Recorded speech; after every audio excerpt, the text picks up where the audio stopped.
Hello, my name is Omar Rampersad at 6:38 p.m., April 14, 2020. So I am putting my face on camera because there is an ongoing push to get me pulled out of my home because I am an on-witting experimentee, illegal, yes. Um, and I'm under glass, and everything I say and do is being recorded and monitored. I'm being monitored real time as a real prostitute, I heard, which is a way of procuring, really. The trafficking is done by giving out contracts to surveil, and then the Chinese traffickers take it from there and use 5G type technology to look at you naked inside of your home and to use things like microwave technology, active denial type technology, laser type technology to affect your body remotely. And this is used to train you and to sell you basically remotely. So these signals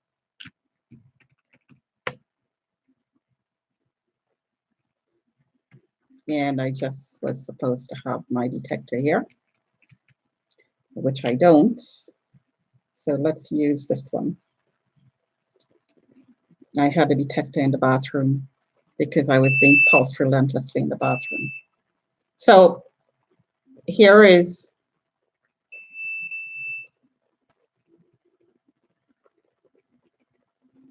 so there is a Black family in the building who has the contract, subcontracting or directly with the police, a police informant. And his job, of course, is to aggravate me and incite my anger and so on inside of my home and run experiments on me and get the feedback and and put it on a digital format and give it to the teams involved who are discussing me continuously.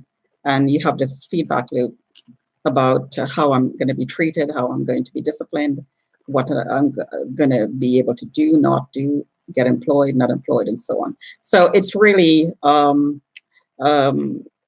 experiment being carried out for years and years and years, not only on myself, but millions of people around the world who's been saying exactly the same thing. And now we're seeing it live under the COVID-19 crisis.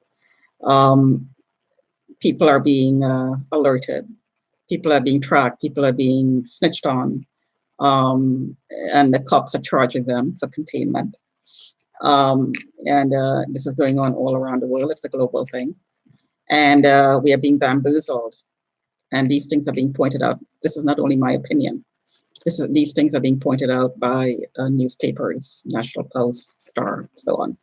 So I'm not the only one who have these opinions and point out these inconsistencies. And there are so many of them. I stopped keeping track. Every day there are updates from various people, and every day we are being lied to. Basically, every day it's something new. And today, and I should read this article. I'll read this article. I just took my blood pressure, and it's all over the place because I'm being pulsed all day, 122/88, and there's a yellow mark there, meaning that the bottom figure is high. There was an article that I posted a link on, and let's see if I can find it. The masks were traded for the Canadians to come back home from China.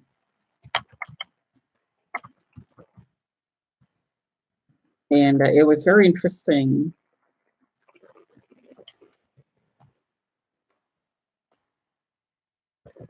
It was very interesting to read that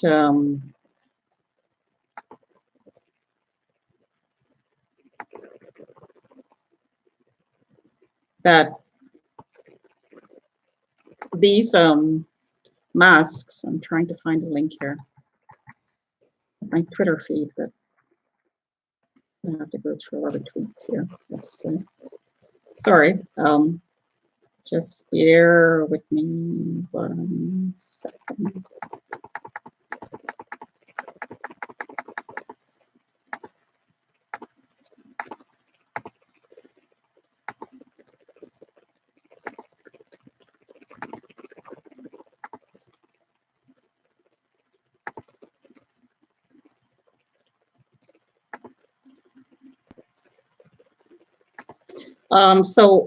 Yeah, so the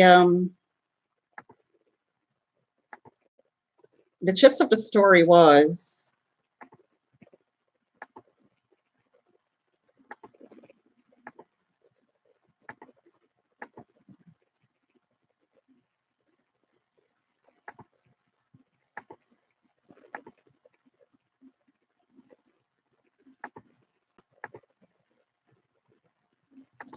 that a few tons of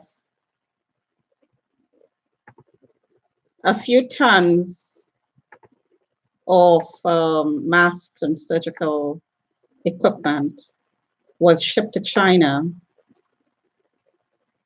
and at the same time, the Canadians were allowed to to come home.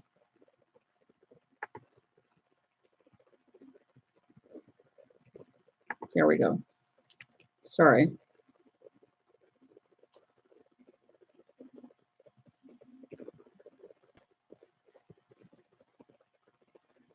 So my back is hurting.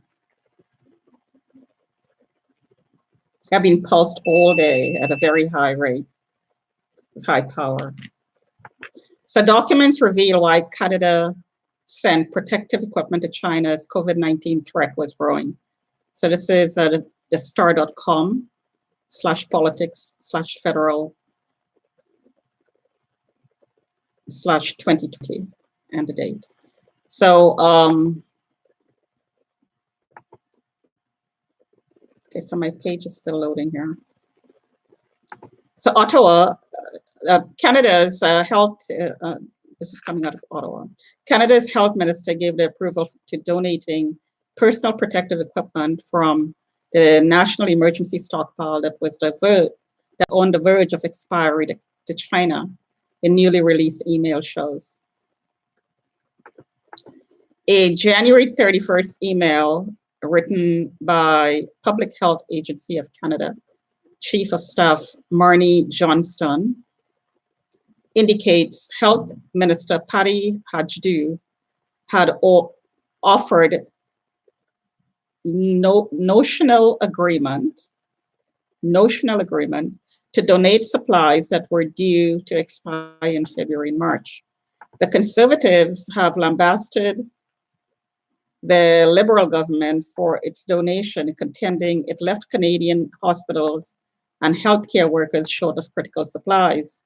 The memo says officials were in a rush to nail down that decision so the supplies could be shipped via a flight chartered to repatriate Canadians stuck in Wuhan, the epicenter of the viral outbreak. It also says the donation would not compromise Canadian supplies. Of course, we know now that that's not true. At the time, Canada had only 4 confirmed cases of COVID-19, so we already were infected, while China had more than 14,000 cases and the virus had spread to 26 countries.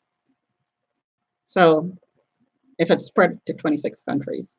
The World Health Organization had declared a global public health emergency, but had not yet designated it as a pandemic. In the memo, Johnston wrote, we have some stock in national emergency stockpile, including stuff that is expiring in February and March, that we are able to donate without compromising Canadian supply. Urgency around this one is related to getting this supply on the repatriation plane that is departing for China, looking for this. I guess this would be probably in a note or an email. looking for concurrence as soon as possible that the minister is in agreement with donation approach in memo. Was a memo. The email with the subject line, re-urgent personal protective equipment, is contained in thousands of pages of documents given to the Health Committee. It was sent to individuals whose names and email addresses are redacted, and to a policy analyst. It's not clear from the document whether the final donation of 14 tons of personal protective equipment did indeed contain items that were about to pass their best before date. Well, seeing that we are using cloth masks that we make ourselves at home, would an expiry date make that much of a difference, given it was about to expire in March?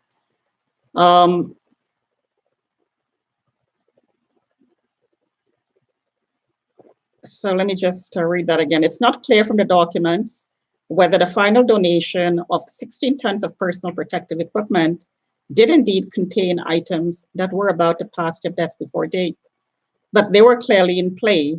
The time was of this essence.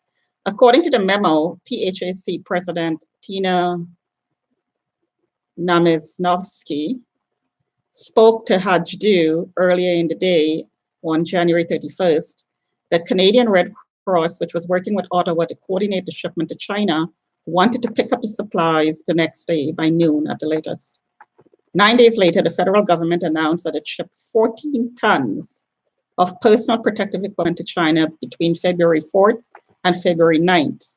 Items such as clothing, face shields, masks, goggles, and gloves in collaboration with the Canadian Red Cross.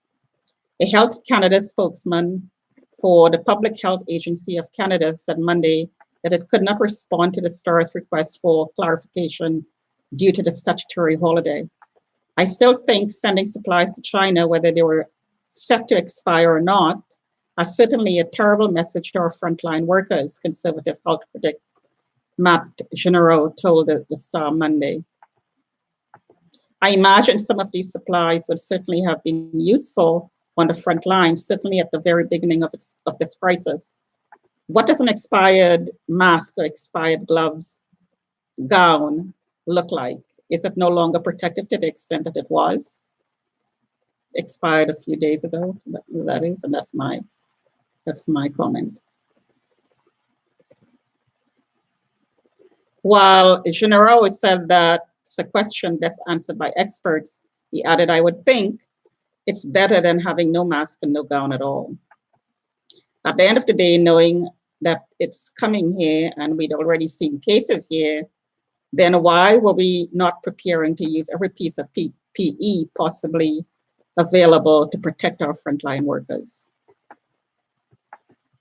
So the number again, 16 tons. So masks do not weigh a lot. So 16 tons is a lot of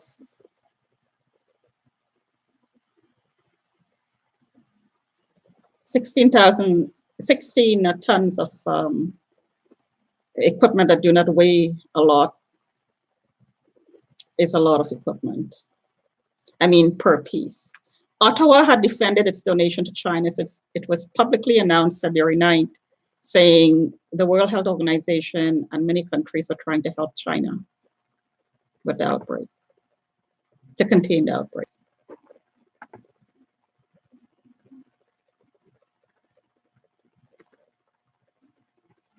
The federal government insisted the federal stockpile was never intended as a go-to default source for provinces, but rather that provinces and territories were responsible for keeping their own supplies of necessary gear. It's unbelievable that in a time of crisis, they are playing politics between what the federal government was responsible for, as opposed to what the province was responsible for. You would think at the time of crisis that these lines would be broken, these barriers would be broken down, and the equipment and the masks and so on would go where it's needed, no matter who has it, It's Canadian. We're all Canadian. Why is there a differentiation about what the federal government is responsible for or not, given that they had the stockpile to start with? Unbelievable. So this is to my point, when I say it's been mishandled, something else is going on here with the relationship that's affecting the way we are handling the crisis, and this is the relationship with China. You get this overwhelming sense that China has the power over us. Somehow there is power over us, and we're listening to what China says. We are listening to what the World Health Organization says. We're listening to what the UN says. And these are all organizations that are lining themselves up with the Chinese system and the Chinese thinking.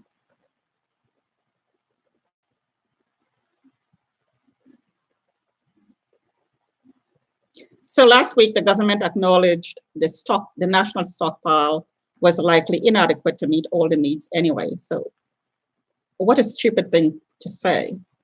It would have met some needs and saved some of the lives on the front line.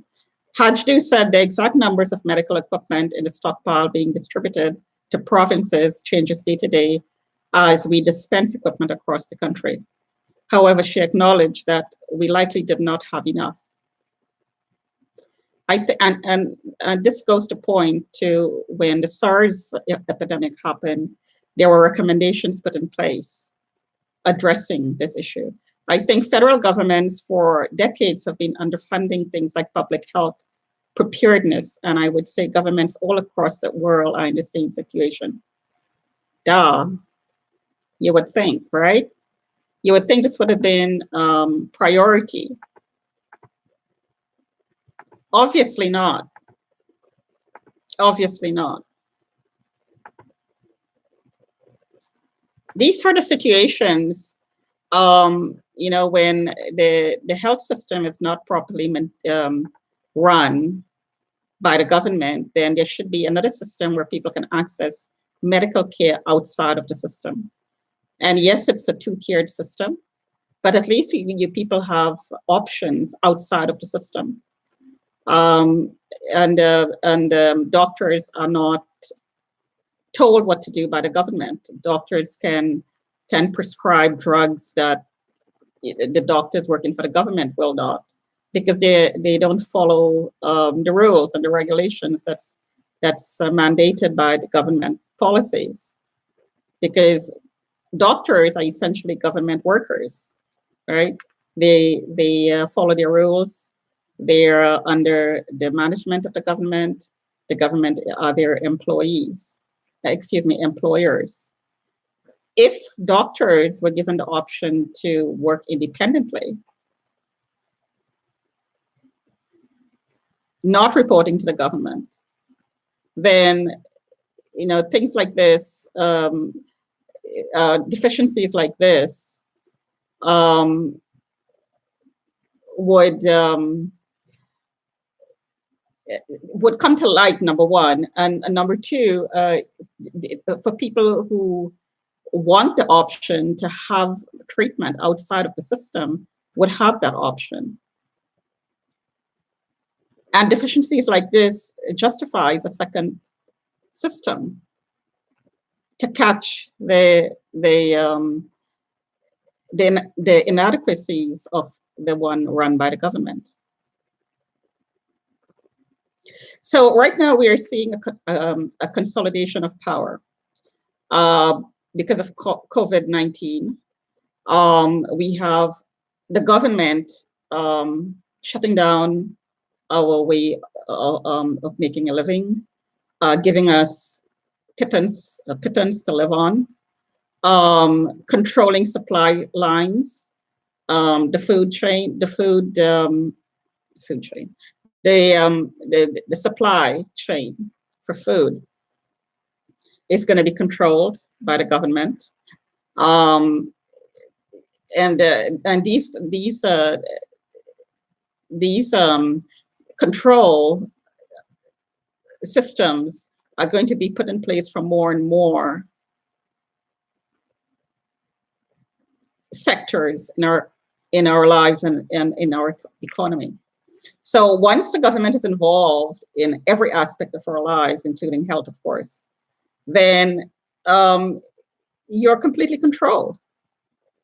Right now, in a democratic system, you have free speech, you have the power to run your own business, and the government is there as an organization to overlook and to pull together the nation, right? To give guidance. I mean, after all, we voted these people in.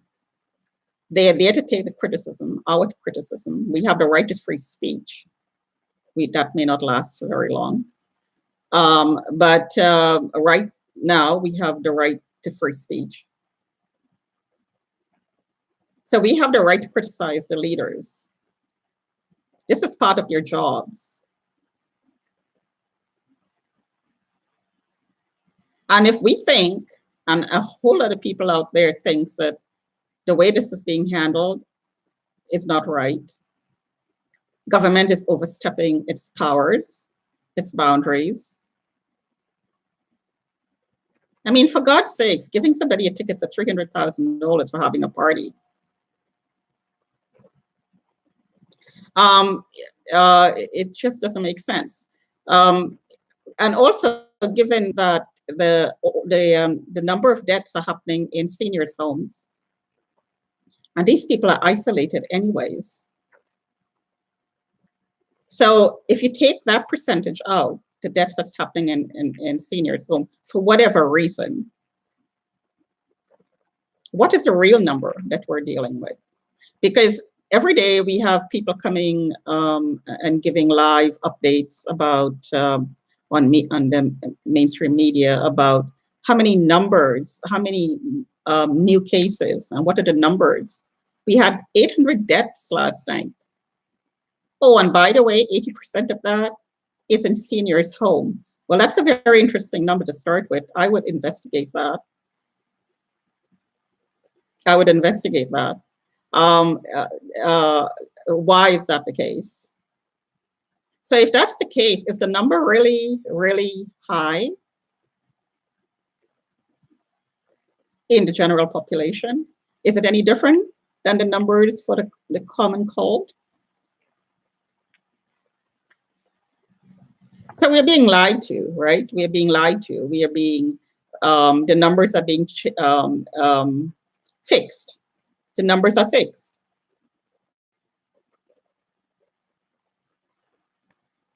Deliberately. And it's very, very interesting that so many people are dying so suddenly in seniors' homes. It's very, very interesting. I mean, if you want to increase the number to influence policy, all you got to do is, and given that the seniors can't have visitors, they're isolated, vulnerable, under-vulnerable. Every aspect is covered. Excuse me, and I'm being pulsed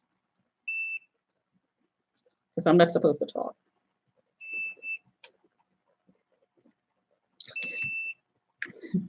Yeah, and that's the hand. Sorry, so why is the number so high in the first place in the seniors' home, as I was saying? All you have to do is, if you want to increase the number, just infect a whole bunch of people in the seniors' homes. And it's very simple, right? Very, very simple to do. I use napkin, pass it around, that's it. So if somebody wanted to infect a whole bunch of people, very, very easily done. But it's very interesting that they are dying so quickly, overnight, in hours. We have technology. I am experiencing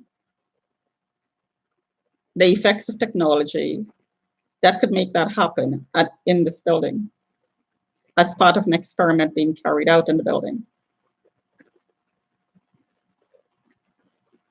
So if you want to influence policy and you need numbers to influence it, Very easy, right? Pass around the virus and use the technology to kill off people overnight.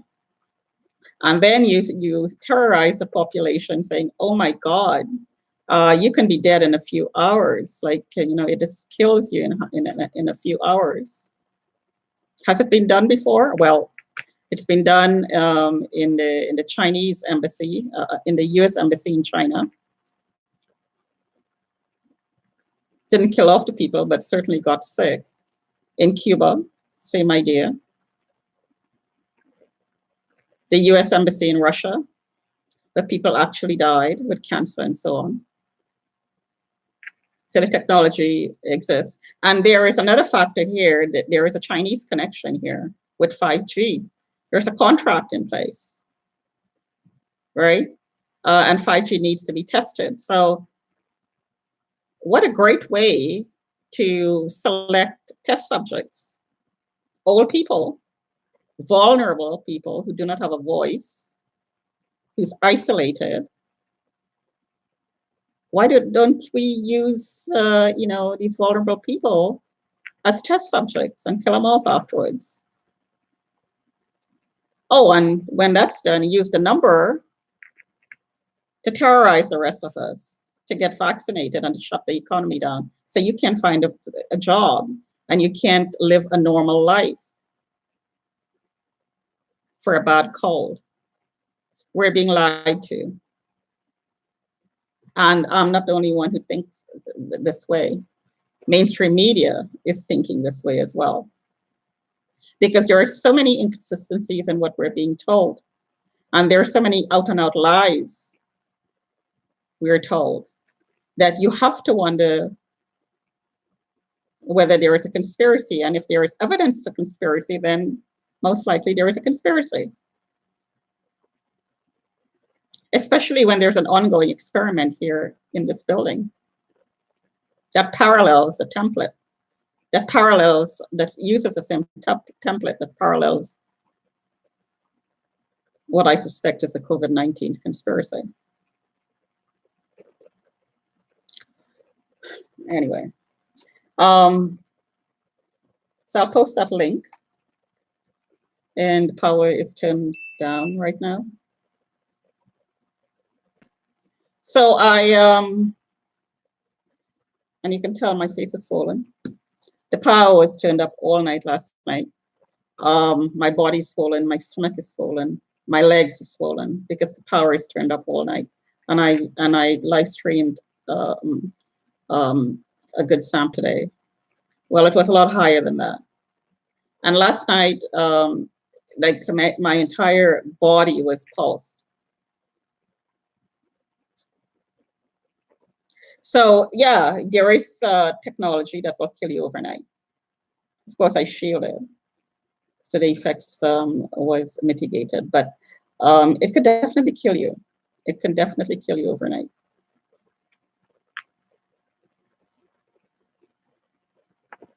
Talk to you another time.